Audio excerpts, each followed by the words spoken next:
ఒక పిన్నిస్ ఉంది, కాంట అంటాం మనం కదా.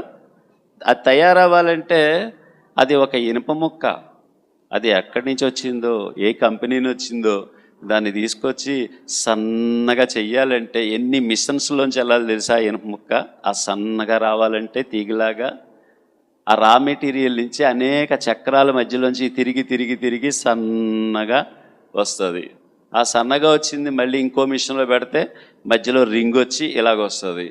మళ్ళీ ఇంకో మిషన్లో పెడితే దానికి హుక్కులాగా పిన్ వస్తుంది. అప్పుడు పిన్నిస్లు మనం కొనుక్కుంటాం. ఒక పిన్స్ తయారవ్వాలంటే, ఒక కాంట తయారవ్వాలంటే ఎంత ప్రాసెస్ ఉంది. నీవు నేను మనలో మంచి అనేది ఏమీ లేదు, ఏమీ మాత్రం లేదు. నా ప్రాణం మంటిని హత్తుకుంటుంది. అంటే శరీరచ్చలతో నిండిపోయి పతనమైపోయిన మానవుడు యేసయ్యలాగా మారిపోవాలి. హల్లెలూయా.